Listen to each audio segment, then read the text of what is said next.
together. Thank you, God, for this time.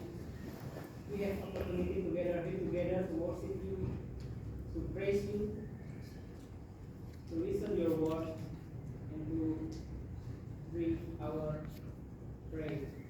Please bless us. Please bless the preacher to spread the word. We can say your word, so we can accept and do in our daily life. It's our prayer in Jesus' name we pray. Amen. Terima kasih. Shalom buat kita semua. Shalom. Bertemu dengan saya, mungkin semuanya udah kenal ya siapa saya. Oke, nama saya Maidasni Sinaga. Saya berasal dari Kota Syantar. Nah, pada saat ini sebelum kita membacakan firman, saya percaya semua yang ada di tempat ini memiliki keinginan menjadi seorang yang menjadi teladan, menjadi panutan, menjadi motivasi bagi semua orang. Dan saya yakin tidak ada di tempat ini yang mau jadi ekor, semua pengen jadi kepala. Betul atau betul? Betul. Oke, pada saat ini kita akan membahas satu tokoh yang mana dia adalah satu-satunya tokoh Alkitab yang dipercayakan memimpin bangsa asing. Siapakah dia? Yesus. Mari kita baca Alkitab kita dari Kejadian 37. Ini agak banyak, tapi nggak apa-apa.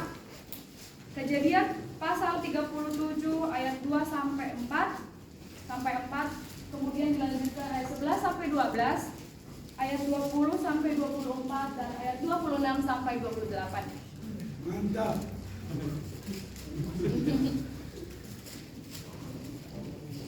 Kita bacakan ayat 2 sampai 4 dulu. Bagi yang sudah menemukannya katakan amin. Amin. Oke, saya akan membacakan judul perikopnya dan kita akan membacakan secara beresponsoria. Demikian nanti sampai ayat yang terakhir yang ada di slide. Oke, yang pertama ayat yang kedua dimulai dari saya dan begitu seterusnya oleh saudara-saudara. Yusuf dan saudara-saudaranya. Inilah riwayat keturunan Yakub. Yusuf tatkala berumur 17 tahun, jadi masih muda, biasa menggembalakan kambing domba bersama dengan saudara-saudaranya, anak-anak Bilha dan Zilpa, kedua istri ayahnya. Dan Yusuf menyampaikan kepada ayah kabar tentang kejahatan saudara-saudaranya. Saya lebih mengasihi Yusuf dari semua anaknya yang lain, sebab Yusuf itulah anaknya yang lain pada masa tuanya, dan dia menyuruh membuat jubah yang maha indah bagi dia. Setelah dilihat oleh saudara-saudaranya bahwa ayahnya lebih mengasihi Yusuf dari semua saudara-saudaranya, maka bencilah mereka itu kepadanya dan tidak mau menyapa dengan ramah. Selanjutnya ayat yang ke-11 dan 12.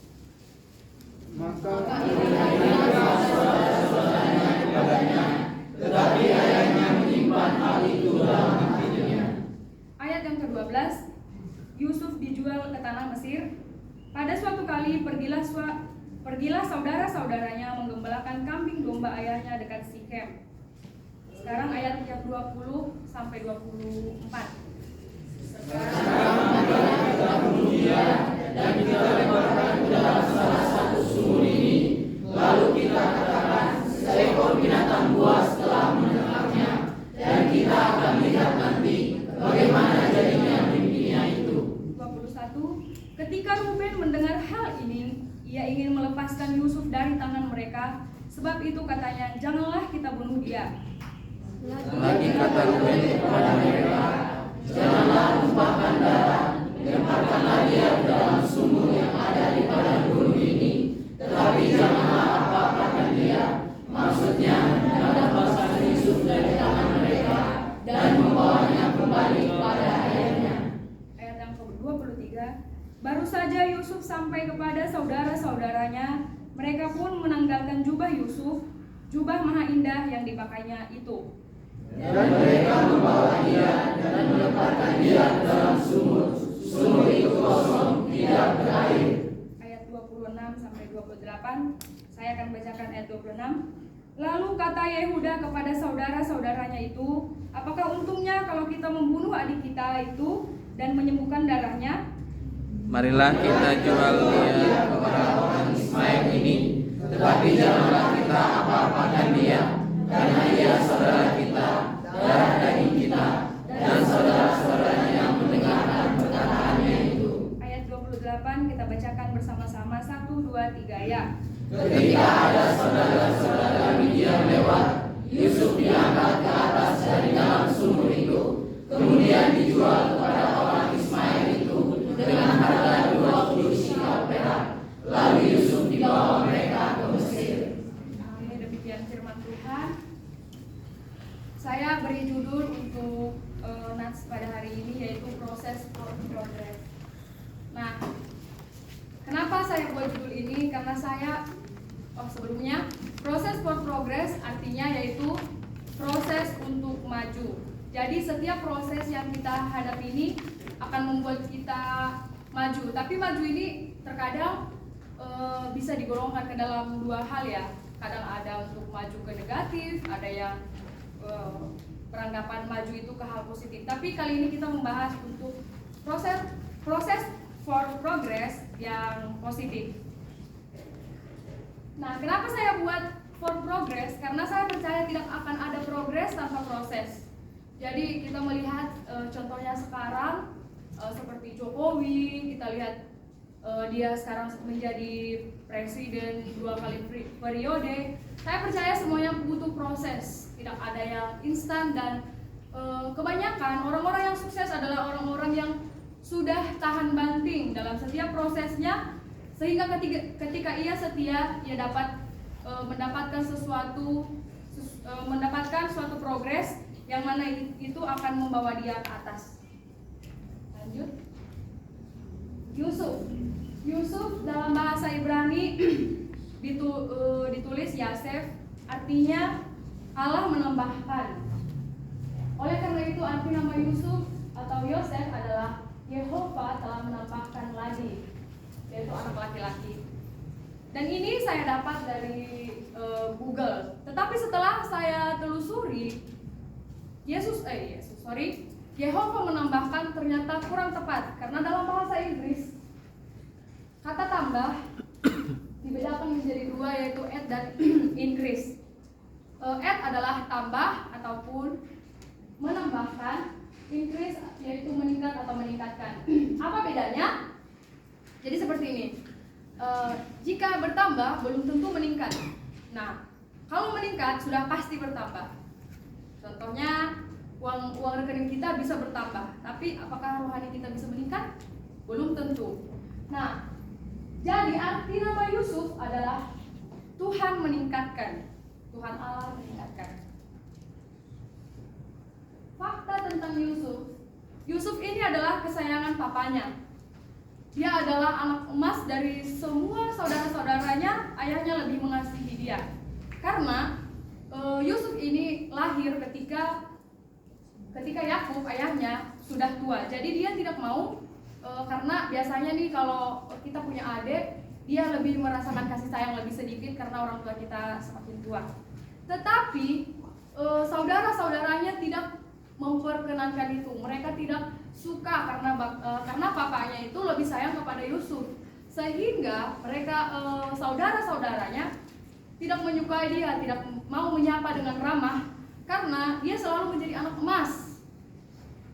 Kita tahu bahwa tadi katanya dia mengenakan jubah maha indah. Yakub khusus membuat jubah maha indah hanya untuk Yusuf, tidak untuk semua saudara-saudaranya. Jadi itulah yang membuat mereka menjadi iri dan tidak mau menyapa dengan ramah. Tapi Tuhan izinkan dia diproses melalui saudara-saudaranya, karena Tuhan tidak mau dia hanya sekedar menjadi kesayangan papanya, tapi menjadi kesayangan bapaknya. Jadi kita tahu setelah dari Yusuf itu dia dikasih fasilitas lebih keren, bajunya dari jubah maha indah. Kalau maha indah itu kalau misalkan indah mungkin bisa kayak relatif gitu menurut pandangan kita sendiri. Tapi kalau maha indah berarti dia udah ada khusus yang paling besar lah. Seperti Tuhan lah, kita tahu kan. Tuhan kalau misalkan dia hanya sekedar berkuasa sepertinya biasa aja, tapi karena maha kuasa itu lebih tinggi derajatnya. Oke. Nah, bagaimana mungkin mereka bisa memiliki hati yang biasa saja melihat saudara-saudaranya, melihat adiknya yaitu Yusuf mengenakan jubah maha indah, sementara mereka mungkin pas itu bisa diibaratkan hanya pakai kaos PGC, hanya pakai kaos Tanah Abang, sementara dia pakai LV, Prada, Zara, H&M, itulah. Nah, itu adalah dia yang dulu. Sementara Tuhan izinkan, Tuhan memiliki skenario yang mana jubah Yusuf ini harus ditanggalkan dari badannya supaya dia mengenakan jubah yang maha indah dari Tuhan, yaitu melewati proses yang sangat-sangat bisa dikatakan sakit lah. Karena apa? Saudara-saudaranya, kesakitan yang dialaminya, proses yang dialaminya berasal dari saudara-saudaranya. Saya sih gak habis pikir ya, kalau seandainya saudara kita yang menyakiti kita, pasti itu ada rasa gimana ya, kayak trauma atau pengen protes. Kenapa sih mereka iri kepadaku? Pasti dia akan membalasnya, tetapi dia tidak. Duka cita mendahului kemenangan. Iya, betul. Amin.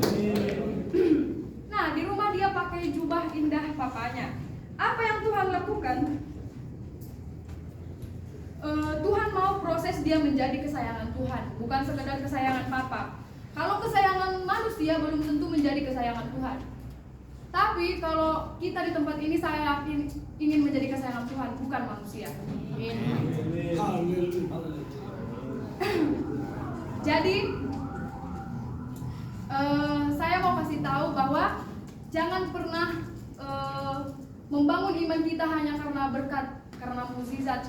Karena kalau kita ketahui dari Yusuf ini, dia memiliki jubah maha indah, dia memiliki posisi yang sebenarnya dia paling aman lah, bisa dikatakan zona nyaman dari semua saudara-saudaranya. Tapi Tuhan nggak mau sekedar itu, tapi Tuhan mau proses dia supaya imannya kuat, supaya suatu saat dia menjadi pemimpin. Seperti yang kita ketahui, dia memimpin bangsa asing.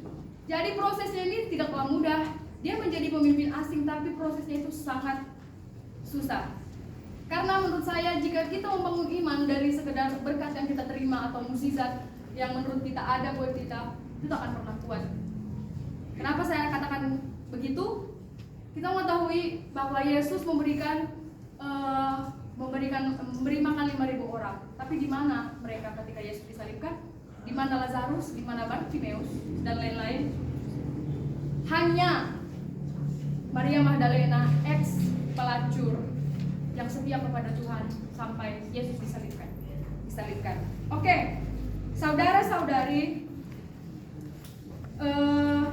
ketika menanggalkan jubahnya, dikatakan mereka sedang menggembalakan kambing domba, dan di sana dikatakan dia saudara-saudarinya menanggalkan jubahnya. Bahasanya yang lebih sederhana dari kata menanggalkan yaitu ditelanjangi. Kalau ditelanjangi itu adalah hal yang paling memalukan. Karena kalau kita sudah malu, pasti kita tidak tahu cara minta tolong, apalagi ditelanjangi. Bayangkan dia dimasukkan ke dalam sumur, dia dilempar ke dalam sumur dalam keadaan telanjang. Apakah jika kita di tempat sana kita berani minta tolong? Saya kira tidak. Minta tolong dalam keadaan telanjang itu adalah sesuatu yang sangat hina. Tapi dia berusaha, saudara-saudaranya berencana membunuh dia, tapi tidak jadi, dan dia dilempar ke dalam sumur. Nah setelah itu ternyata Ruben tidak setuju. Buat apa kita itu bunuh dia? Kita nggak ada untung. Mending kita jual dia. Apalagi dijual itu saudara-saudara itu sangat menyakitkan. Jadi budak. Dijual itu harga diri kita itu udah dibeli sama yang beli kita. Jadi itu sama sekali kita tidak punya tahta, kita nggak punya hak untuk mengatur yang membeli kita, dan tapi kita yang menjadi budak dia. Gak ada lagi harga diri. Terkadang kita juga diizinkan, Tuhan memiliki proses seperti itu. Kita dipermalukan, harga diri kita tidak ada. Kita diizinkan Tuhan untuk mengalami hal terendah. Tapi untuk apa? Tuhan mau kita rendah hati. Karena dipermalukan itu, respon kita ketika kita dipermalukan adalah penentuan kita dewasa atau tidak. Bangkit. Jadi kalau kita dipermalukan, gak usah dibales. Bilang aja makasih Tuhan.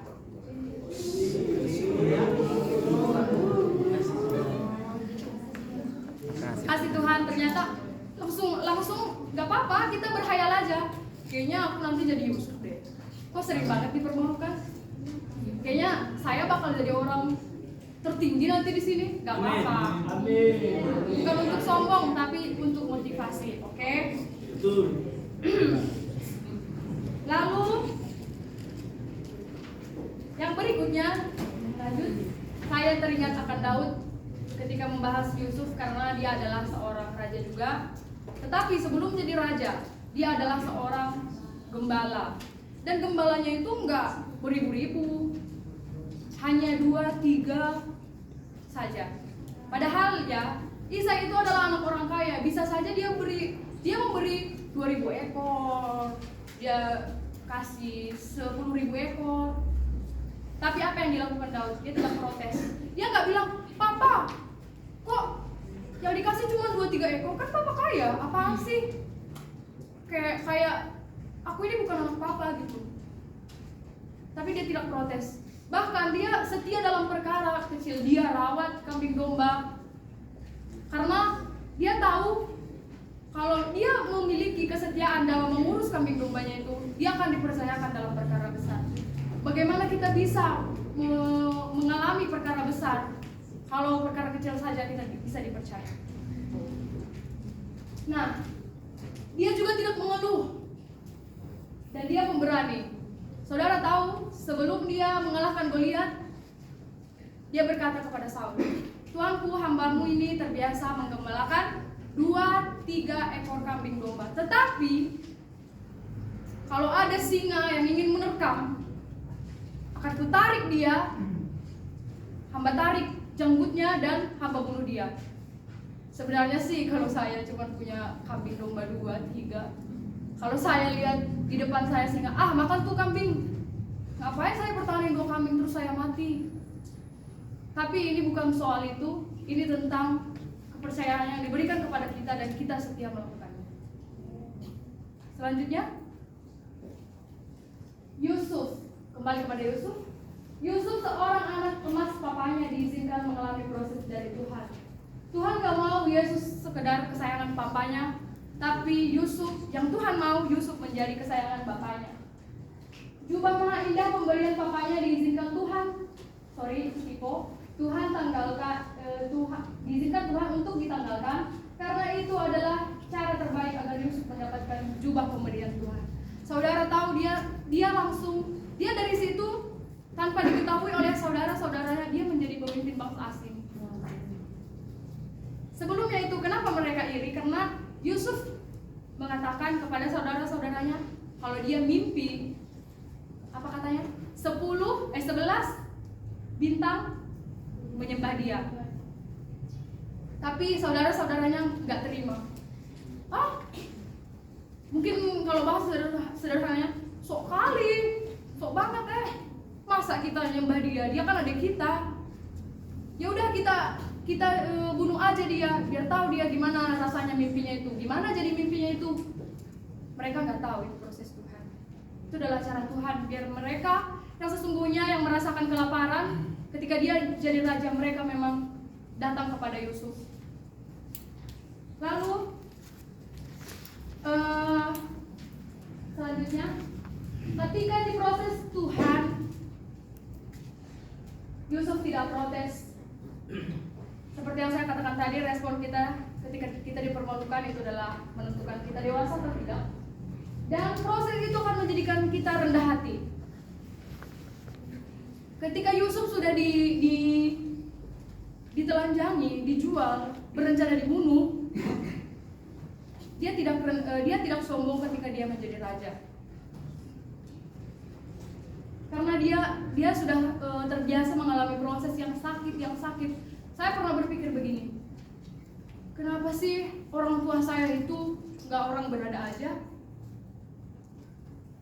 Tapi setelah saya pahami, oh mungkin kalau orang tua saya itu kaya, saya akan sombong.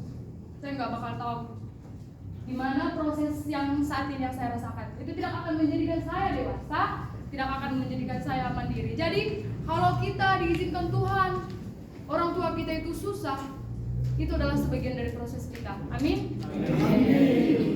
Lanjut. Nah, dari semua yang terjadi atas Yusuf, Tuhan izinkan semua terjadi agar Yusuf memiliki progres.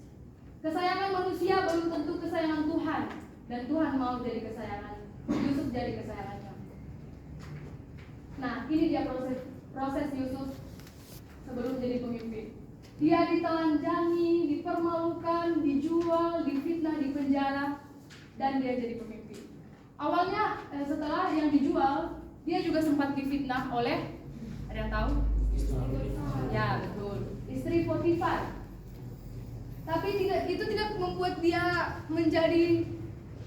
Coba kalau kita difitnah, kita belum tentu bisa seperti Yusuf. Kita kalau difitnah, respon kita apa? Coba kira-kira. Emosi.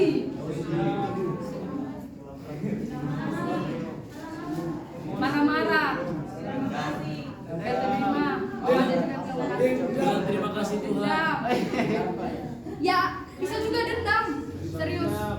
Bisa juga dendam. Balas dendam. Ketika kita difitnah, lihat aja besok. Lihat aja. Gitu. Tapi dia tidak. Nah, lalu di penjara. Saudara tahu kalau penjara di Mesir itu hanya ada satu lubang penghubung agar kan itu kan saudara penjara itu di bawah tanah. Jadi ada lubang kecil supaya oksigen bisa masuk ke dalam. Jadi penjara itu kita nggak bisa lihat. Kalau misalnya kita jalan kayak biasa aja, tapi sebenarnya ada tawanan di dalam, di bawah. Nah, siapa sangka orang yang di penjara yang hanya memiliki satu lubang untuk mendapatkan oksigen, Tuhan izinkan menjadi pemimpin dan dia menjadi tertinggi. Oke, saudara-saudari, itu adalah proses Yusuf yang mungkin ini adalah proses yang tema besarnya saja, mungkin ada juga yang belum ada di sini, tapi adalah proses besarnya. Nah, setelah itu dia diizinkan menjadi pemimpin. Apakah kalau dia nggak diproses dia bisa menjadi pemimpin yang bagus? Belum tentu. Apalagi bangsa, dia kan memimpin bangsa asing. Jadi dia udah jadi pemimpin. Jadi keluarganya yang menjual dia juga menjadi bangsa asing di bangsa mereka yang dipimpin oleh dia. Tapi dia tidak balas dendam kepada saudara-saudarinya. Walaupun sudah menjadi suku bangsa yang lain, dia menerima ayahnya, dia menerima saudara-saudaranya. Lanjut. Oke, ini adalah filosofi benih. Proses, kita tahu bahwa Yusuf diproses lewat saudara-saudaranya. Kalau kita menanam benih, kita menanam bunganya dicondet, gak mungkin pupuknya di pasar minggu. Ya enggak? Betul atau betul? Gak mungkin. Selalu kalau kita nanam bunga, pasti di dekatnya. Pupuk itu selalu di dekatnya, gak jauh-jauh, gak beda 3 meter. Karena gak ada itu.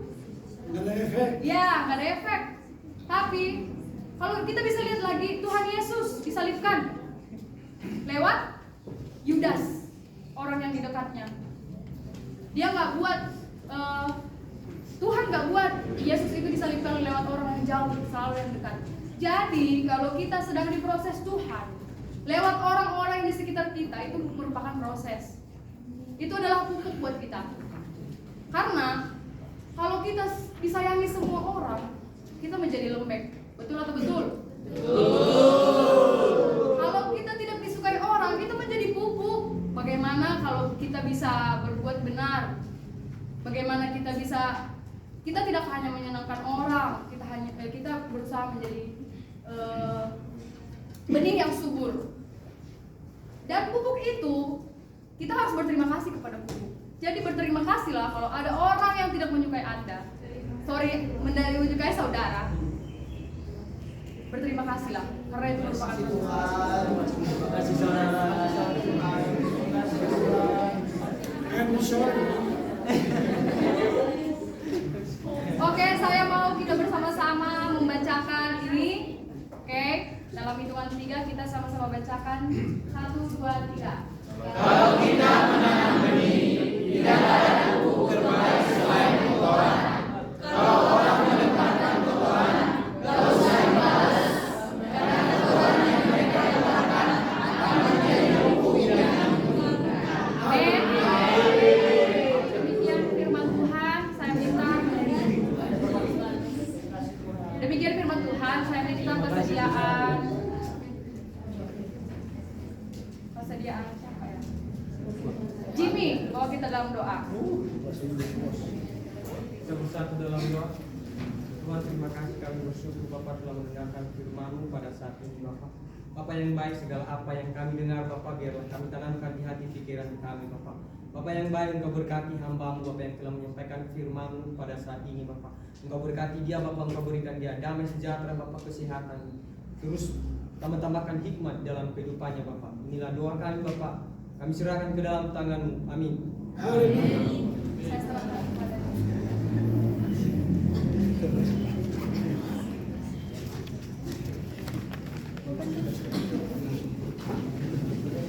Buat kebenaran firman Tuhan. Today we will receive your Apostle Creed. Pada saat ini kita akan membacakan pengakuan iman rasul kita. The congregation stand. Saya persilakan untuk berdiri.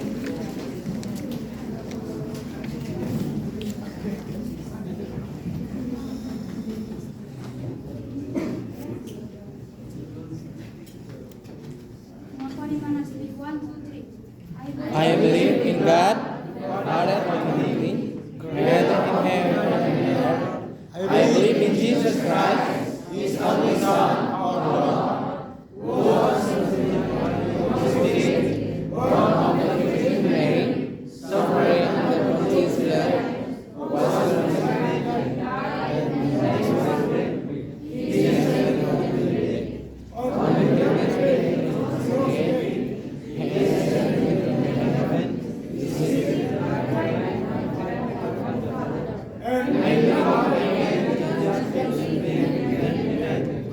I believe in the Holy Spirit, the Holy Spirit, universal and apostolic church, the communion of saints, the forgiveness of sins, the resurrection of the body, and the life everlasting.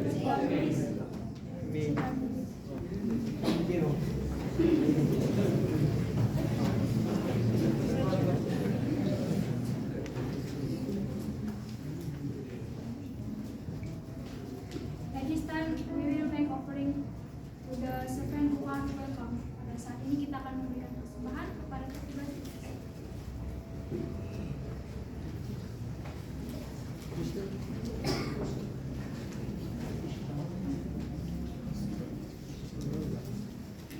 Let's pray together. Pray begin.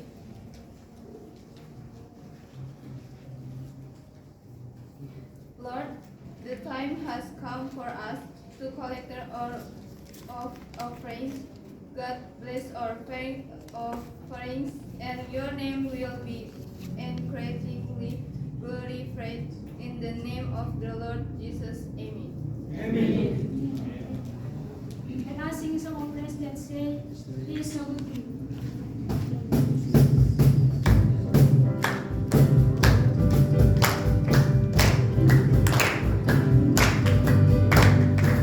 He is so good to you.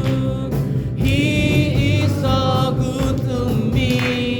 Jesus is so good to you and me. He is so good to you. He is so good to me. Jesus is so good to you and me. He is so good to you.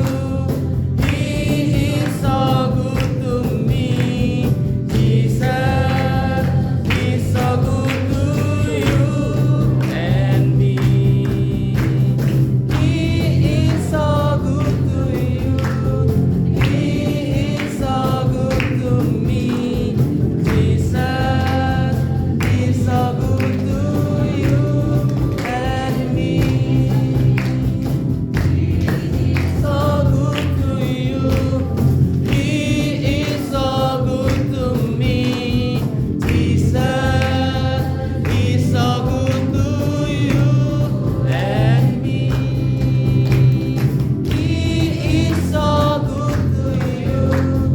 He is so good to me. Jesus is so good to you and me. He is so good to you. He is so good to me. Jesus is so good to you and me. He is so good to you. He is so good to me. Jesus is so good to you and me. He's so good to you and me. At this time, we will offer prayer of the intercession to God to our welcome servant. Saat ini kita akan menaikkan ucapan kita kepada petugas di kesalahan.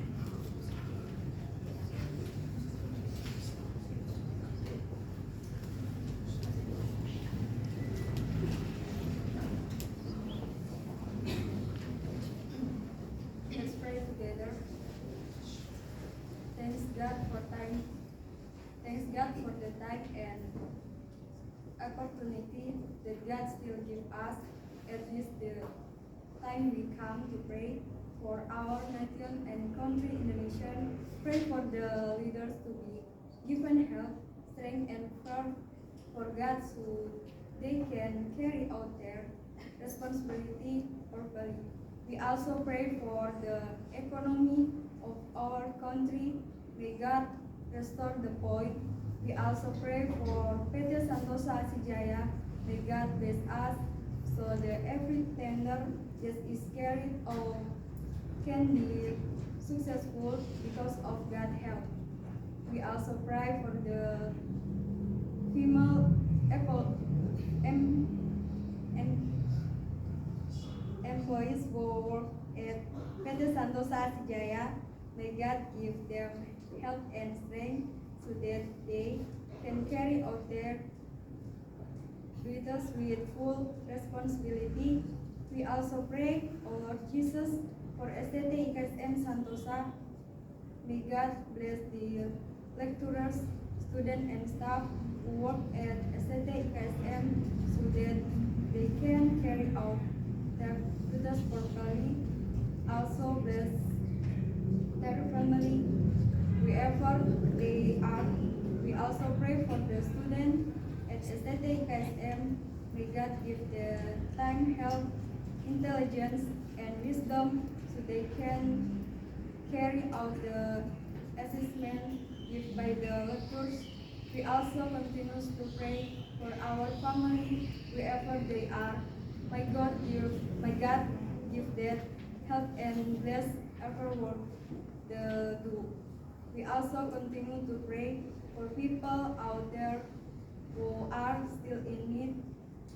May God bless and give the strength and help so that they remain enthusiastic and living their lives. Also bless you,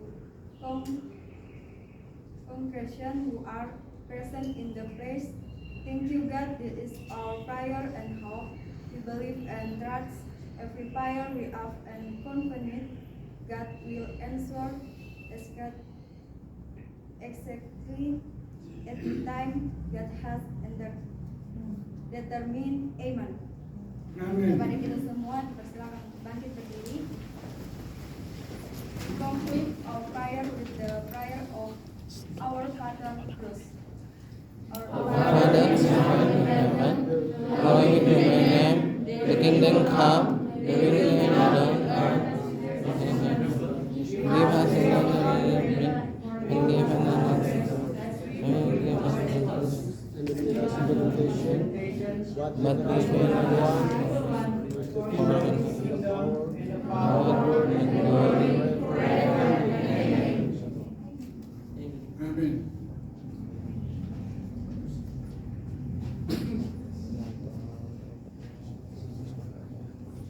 Doxology and prayer of blessing I ask for the Mr. Martin Williams. Kepada Pak Martin dipersilakan. Doxology and prayer.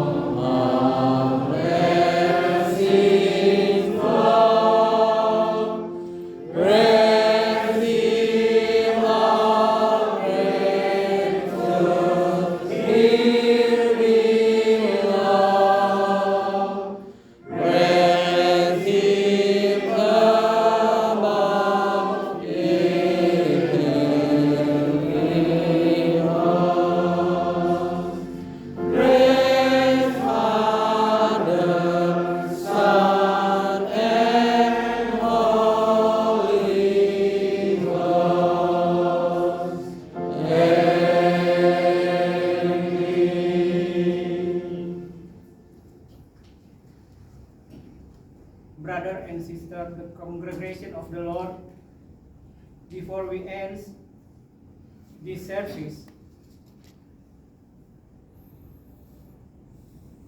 may all the blessings from the God be with you forever. The Lord bless you and keep you. The Lord make his face shine upon you and be gracious to you. The Lord turn his face toward you and give you peace. Hallelujah. Hallelujah.